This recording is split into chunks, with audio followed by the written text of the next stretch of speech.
کارکنوں کو آج کہنا چاہ رہا ہوں کہ یہ جس طرح ہمارے لوگوں کو پکڑ رہے ہیں، اور مجھے خاص طور پہ آج غصہ ہے جو علی امین کو جنہوں نے اس طرح ذلیل کرنے کی کوشش کی ہے. ساری میری پارٹی تیار ہو جائے.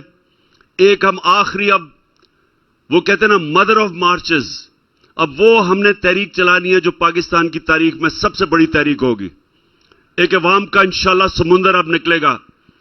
یہ اگر سمجھ رہے ہیں کہ ہم چپ کر کے دیکھتے رہیں گے، یہ آئین کی بھی دھجیاں اڑا دیں، یہ ہمارے لوگوں کے فنڈامنٹل رائٹس جو ہمارے بنیادی حقوق ہیں ان کو اس طرح پامال کرتے رہیں اور ہم چپ کر کے دیکھیں گے، ہم انشاءاللہ ایک ایسی تحریک کی اب تیاری کر رہے ہیں. اور سب کو میں کہہ رہا ہوں تیاری شروع کریں. ہم عید کے بعد ہم دیکھ رہے ہیں اگر یہ اسی طرح چلتے رہے اور ان کا خیال ہے کہ یہ الیکشن سے بھاگیں گے اور ان کو آئین کی بھی پرواہ نہیں ہوگی، تو انشاءاللہ عمران خان اور اب میری ساری ٹیم پھر پاکستان کی سڑکوں کے اوپر ہوگی. بسم اللہ الرحمن الرحیم. میں آج آپ سب کو خوش آمدید کہتا ہوں. آج میری پارٹی کے کارکن بیٹھے ہوئے ہیں.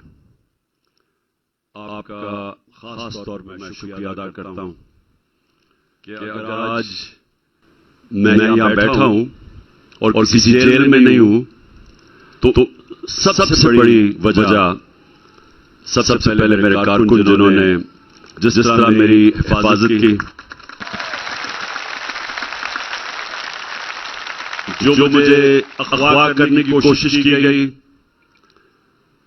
اس کے سامنے ان لوگوں کے، پولیس کے، رینجرز کے سامنے جس طرح میرے کارکن کھڑے ہوئے، اس کی کوئی پاکستان میں مثال نہیں ہے.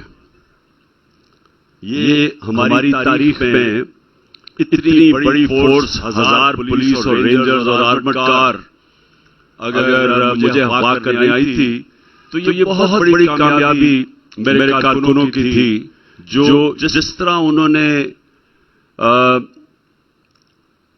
دفاع کیا میرا، جس طرح انہوں نے مقابلہ کیا وہ لوگوں کا جو غیر قانونی چیز کرنے آ رہے تھے. میں یہ واضح کر دوں کہ یہ قانون کے خلاف آ رہے تھے. قانون میں اجازت ہی نہیں کہ ایک عدالت میں پیش ہونے کے لیے، اور ایک آدمی کہہ رہا ہے کہ میں پیش ہو رہا ہوں اور ایشورٹی بانڈ دے رہا ہے، قانون اجازت نہیں دیتا اس کو اریسٹ کرنے کی. اغوا کرنے آ رہے تھے. اور اس لیے یہ میں پھر سے اپنے کارکنوں کو خراج تحسین بھی پیش کرتا ہوں اور آپ کا شکریہ ادا بھی کرتا ہوں کہ جس طرح آپ نے مقابلہ کیا اس کی کوئی مثال نہیں ہے. جس طرح میں نے کہا، میں نے پاکستان میں ہمیشہ یہ پولیٹیکل موومنٹس دیکھی ہیں لیکن اس کی کوئی مثال نہیں ہے. اس کے بعد میں اپنے زمان پاک کے رشتہ داروں کا خاص طور پہ شکریہ ادا بھی کرتا ہوں اور ان کو خراج تحسین بھی پیش کرتا ہوں. میرے جو پختونخوا سے میرے جتنے کارکن آئے ہوئے تھے، جس طرح انہوں نے میرے پاس آ کے زمان پاک کے میرے رشتہ داروں کی تعریف کی، کہ جس طرح انہوں نے مشکل وقت میں گھر کھولے اور پانی دیا لوگوں کو جب وہ ٹیئر گیسنگ ہو رہی تھی، تو جس طرح انہوں نے خوف کے بغیر مدد کی، وہ لوگ جو کہ تقریباً 24 گھنٹے جنہوں نے مقابلہ کیا، جو پولیس نے 3 طرف سے حملہ کیا ہوا تھا اور رینجرز نے. تو میں آج زمان پاک کے اپنے رشتہ داروں کو کہنا چاہتا ہوں کہ آپ نے، پہلے تو میں نہیں سمجھتا تھا کہ میرے زمان پاک کے رشتہ داروں میں اتنا ریولوشنری اسپرٹ ہے، تو مجھے تو پہلے سب سے یہ خوشی ہوئی کہ زمان پاک بھی آج انقلابی بن چکا ہے. کیونکہ ہم جس زمان پاک میں بڑا ہو رہا تھا تو زیادہ سے زیادہ لوگ سو کے آرام سے زندگی گزارا کرتے تھے. پاکستان میں موومنٹس آتی تھی جاتی تھی، زمان پاک کے اوپر سے نکل جاتی تھیں. ہمیں وہ زمان پاک نہیں کہتے تھے, ہمیں جوراسک پاک کہتے تھے کہ پرانے زمانے کی وہ سوچ میں پڑے ہوئے تھے. تو یہ جو آج جس طرح کی زمان پاک نے مل کے ریزسٹنس کی اور ایک ڈیفائننگ مومنٹس ہیں پاکستان میں صرف آپ کو یہ بتا دوں کہ ملک ایک ایسے موڑ پہ کھڑا ہے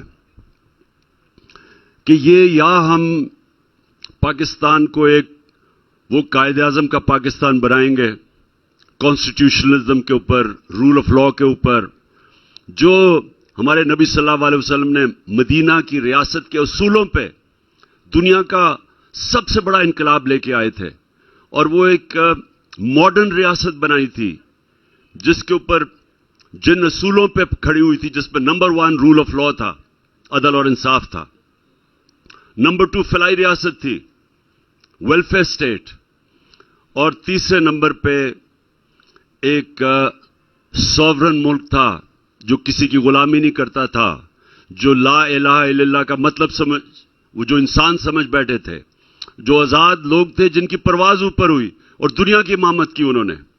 تو یہ ملک ان اصولوں پہ کھڑا ہونا تھا. آج سے 75 سال پہلے جو پاکستان بنا تھا, ہماری مشن سٹیٹمنٹ تھی فاؤنڈنگ فادرز کی کہ پاکستان نے ایک اسلامی فلاحی ریاست بننا تھا. سب کچھ بنا سوائے اسلامی فلاحی ریاست بننے کے, بلکہ ایک چھوٹے سے طبقے نے ملک کی ریسورسز کے اوپر قبضہ کر لیا, قانون کے اپنے آپ کو اوپر رکھ دیا. لوگوں کے لیے انصاف نہیں, لوگ بچارے تھانہ کچہری میں ٹھوکریں کھاتے پھرتے ہیں, اور یہ چھوٹا سا طبقہ قانون کے اوپر چلا گیا, ہر قسم کا قانون توڑے, لیکن ہمارا نظام ان کو نہیں پکڑ سکتا تھا. ابو لا اپنے آپ کو سمجھتے تھے, جس میں ایسے ایسے لوگ جو 30 سال سے ملک کا پیسہ چوری کر رہے تھے, یہ کبھی بھی کسی ڈیموکریسی میں, کسی مہذب معاشرے میں یہ کوئی سوچ ہی نہیں سکتا کہ ان کی چوری کو آپ NRO دے دو, امیونٹی دے دو, معاف کر دو. عوام کا پیسہ جب بھی کوئی چوری ہوتا ہے کسی کو اجازت نہیں اس کو معاف کرنے کے لیے, کسی جمہوریت میں یہ معاف نہیں کیا جاتا. لیکن یہاں کیونکہ یہ کلاس ساری ملی ہوئی تھی, مل کے کھا رہی تھی ملک کو, آپس میں مل کے انہوں نے 1100 ارب روپے کی چوری کو معاف کروایا. یہ ہوتا ہے جب ہمارے نبی صلی اللہ علیہ وسلم نے, یہ یاد رکھیں جو حدیث ہے ان کی, وہ بالکل آج پاکستان کے اوپر فٹ ہوتی ہے. انہوں نے یہ کہا تھا کہ جو معاشرہ بڑے بڑے ڈاکوؤں اور طاقتور مجرموں کو نہیں پکڑتا اور صرف چھوٹے چوروں کو پکڑتا ہے, وہ تباہ ہو جاتا ہے. تو آج ہماری جو اکنامک ڈکلائن ہے, جو آپ کی ہماری جس حالات میں ہم پھنسے ہوئے ہیں, جو ہماری معیشت کی تباہ ہے, ہم آج گھٹنوں پہ ہیں. وہ وزیر اعظم اور وہ امپورٹڈ وزیر اعظم اور اس کے ساتھ جو امپورٹڈ فورن منسٹر ہے, دنیا میں مارے چکر لگا رہے ہیں. نہ کہیں عزت ہے, نہ کوئی پوچھتا ہے, نہ کوئی پاکستان کی کسی کو اہمیت ہے کہ تقریباً 23 کروڑ لوگوں کا ملک, دنیا کی 5ویں آبادی میں سب سے بڑی ریاست, اس کا کوئی اہمیت ہی نہیں ہے. کیونکہ جب سارے دنیا کو پتہ ہے کہ اوپر جو لیڈ بیٹھی ہوئی ہے, جو ہمارے صاحب اقتدار ہیں, وہ ملک کا ان کا پیسہ چوری کر کے ملک سے باہر ہے, اور یہاں ملک میں ہم بھیک مانگتے پھرتے ہیں ڈالرز کے لیے. صرف 20,000 پاکستانیوں کا دبئی میں بلومبرگ میگزین کے مطابق 10.4 ارب ڈالر کی پراپرٹیز ہیں.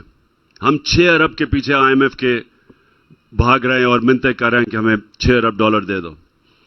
اور باہر جو پاکستانی بیٹھے ہیں, ہم سب کو پتہ ہونا چاہیے, جو ہمارا سب سے بڑا اثاثہ ہے, اور انشاءاللہ جب اس ملک کو اٹھائیں گے تو باہر کے پاکستانیوں کا پیسہ ڈالرز لے کے آئیں گے. صرف 16,000 Pakistani American physicians 16,000 Pakistani American physicians ان کی نیٹ ورک 200 ارب ڈالر ہے. پھر سے 200 ارب ڈالر صرف 16,000 پاکستانی امریکن فزیشنز ہیں. جو ٹاپ 10 بزنس مین ہیں پاکستانی امریکن بزنس مین, ان کی 25 ارب ڈالر کی نیٹ ورتھ ہے. تو میں صرف آپ کو اندازہ لگا رہا ہوں کہ ہمارے ملک میں کس طرح کے امیر پاکستانی ہیں لیکن ملک غریب ہے، کیونکہ ہم وہ نظام ہی نہیں بنا سکے کہ باہر سے جو پیسہ انویسٹمنٹ آ سکے اس ملک میں، کیونکہ یہاں ایک جنگل کا قانون ہے. اب جو علی امین سے کیا انہوں نے، اس کے اوپر کبھی ایک کیس سے بیل ملتی ہے، پھر دوسرے کیس میں پھر سارے ملک کے چکر لگا رہے ہیں، اور پھر اس کو جیل کے اندر انہوں نے ذلیل کرنے کی کوشش کی ہے، اور صرف اس لیے چکر لگا رہے ہیں کہ وہ چاہتے تھے کہ عید وہ جیل میں گزارے. یہ صرف جنگل کے قانون میں ہوتا ہے. یہ کسی مہذب معاشرے میں ایسی چیزیں نہیں ہوتی، کیونکہ طاقتور حلقے یہاں بیٹھے ہوئے ہیں جو جس کو مرضی چاہیں جو مرضی کر دیں، ان کو کوئی پوچھنے والا نہیں ہے، قانون کے اوپر ہے. رات ویگو رکتی ہے کسی گھر میں، لوگوں کو اٹھا کے سوشل میڈیا کے لوگوں کو اٹھا کے لے جاتے ہیں. اظہر ماشوانی کو اٹھا کے لے گئے، 8 دن کے بعد پتا چلا وہ کدھر ہے. شاہد حسین جو میرے یہاں ہمارا سرویلنس کی برطانیہ سے برٹش نیشنل پاکستان آیا مدد کرنے کے لیے، اس کو اٹھا کے لے گئے. میرے خنسامے کو اٹھا کے لے گئے. جو وہ کام کرتا تھا میرے بنی گالا کے گھر میں، اس کو اٹھا کے لے گئے. میرا جو سیکیورٹی ایکسپرٹ ہے، جس نے ہمارا سارا سیکیورٹی کرتا ہے، افتخار گمن، وہ ابھی تک اس کو اٹھایا ہوا ہے. تو یہ کسی بھی مہذب معاشرے میں یہ چیزیں نہیں ہوتی، یہ بنانا ریپبلکس میں ہوتی ہیں. اور جس ملک میں یہ ہو رہا ہو، کیسے باہر سے پیسہ اس ملک میں آ سکتا ہے؟ سوچیں کہ اگر سپریم کورٹ کا فیصلہ گورنمنٹ نہیں مانتی تو کون سا انویسٹر آئے گا پاکستان میں پیسے لگانے کے لیے؟ کیونکہ انویسٹر کے لیے سب سے امپورٹنٹ چیز یہ ہوتی ہے کہ جو انصاف کا نظام ہے اس کے اوپر اعتماد ہو. کیونکہ اگر وہ اپنا سرمایہ لگا رہا ہے اور اس کو اگر کوئی ڈسپیوٹ ہوتی ہے اور اس کو یہی اعتماد نہیں ہے کہ میرے پیسے، میری انویسٹمنٹ کو ایک ملک کا انصاف کا نظام پروٹیکٹ کرے گا، وہ کیوں پیسے لگائے گا؟ وہ جا کے دبئی لگا دے گا، وہ ملیشیا لے جائے گا پیسہ، وہ کیوں پاکستان میں لے کے آئے گا؟ تو 1 کروڑ پاکستانی باہر بیٹھا ہے.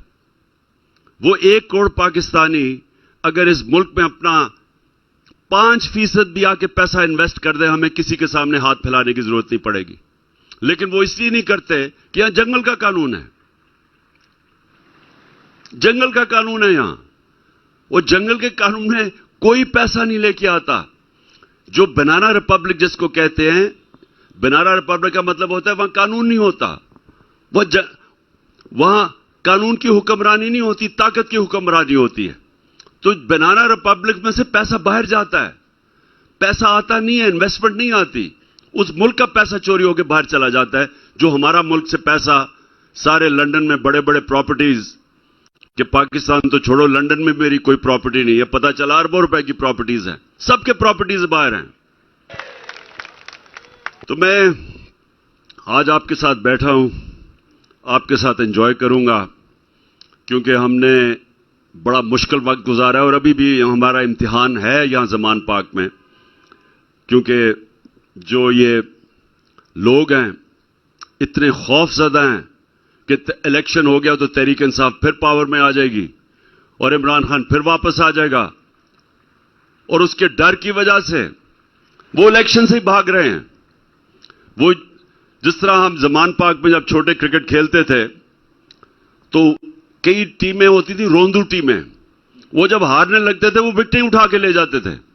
یہ وہ ابھی وکٹیں اٹھا کے بھاگ رہے ہیں سارے. ہم ان کو واپس بلا رہے ہیں میچ کھلانے کے لیے. تو انشاءاللہ، اور آج میں میں چاہتا ہوں پروگرام آپ کا آگے شروع ہو. تو آج ہم سارے chief justice Pakistan supreme court, ہم سب اس کو سلام کرتے ہیں جس طرح وہ آئین کے ساتھ کھڑا ہوا ہے.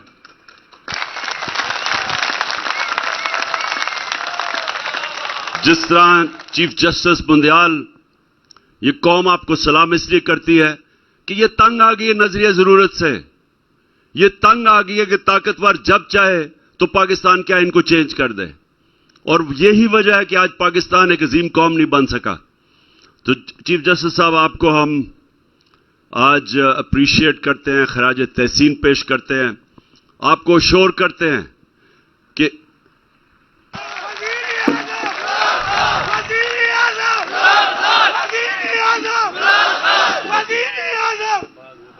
آپ آئین کے ساتھ کھڑے رہیں. آپ سپریم کورٹ کو اتنا اوپر لے کے جا رہے ہیں کہ میں یہ صرف میری حسرت ہے کہ اللہ، یہ پہلے ہمارے سپریم کورٹ جب جسٹس منیر نے گھٹنے ٹیکے تھے طاقتور کے سامنے، کاش کہ وہ نہ ٹیکتے. اس میں بھی آپ کی طرح جسٹس بندیال آپ کی طرح کا عزم ہوتا، آپ کی طرح کا ڈٹرمنیشن ہوتا، آپ کی طرح کا جرأت ہوتی، تو آج پاکستان کے یہ حالات نہ ہوتے. تو انشاءاللہ ہم ساری قوم آپ کے ساتھ کھڑی ہے. اور میں اپنی سارے کارکنوں کو آج کہنا چاہ رہا ہوں کہ یہ جس طرح ہمارے لوگوں کو پکڑ رہے، اور مجھے خاص طور پہ آج غصہ ہے جو علی امین کو جنہوں نے اس طرح ذلیل کرنے کی کوشش کی ہے. ساری میری پارٹی تیار ہو جائے. ایک ہم آخری، اب وہ کہتے ہیں نا مدر آف مارچز، اب وہ ہم نے تحریک چلانی ہے جو پاکستان کی تاریخ میں سب سے بڑی تحریک ہوگی. ایک عوام کا انشاءاللہ سمندر اب نکلے گا. یہ اگر سمجھ رہے ہیں کہ ہم چپ کر کے دیکھتے رہیں گے، یہ آئین کی بھی دھجیاں اڑا دیں، جو ہمارے لوگوں کے فنڈامنٹل رائٹس، جو ہمارے بنیادی حقوق ہیں، ان کو اس طرح پامال کرتے رہیں اور ہم چپ کر کے دیکھیں گے، ہم انشاءاللہ ایک ایسی تحریک کی اب تیاری کر رہے ہیں. اور سب کو میں کہہ رہا ہوں تیاری شروع کریں. ہم عید کے بعد ہم دیکھ رہے ہیں، اگر یہ اسی طرح چلتے رہے اور ان کا خیال ہے کہ یہ الیکشن سے بھاگیں گے اور ان کو آئین کی بھی پرواہ نہیں ہوگی، تو انشاءاللہ عمران خان اور اب میری ساری ٹیم پھر پاکستان کی سڑکوں کے اوپر ہوگی. اب میں منتظر ہوں آپ اپنی عید ملن کو انجوائے کرنے کے لیے آپ کے ساتھ. یہ لو فیصل.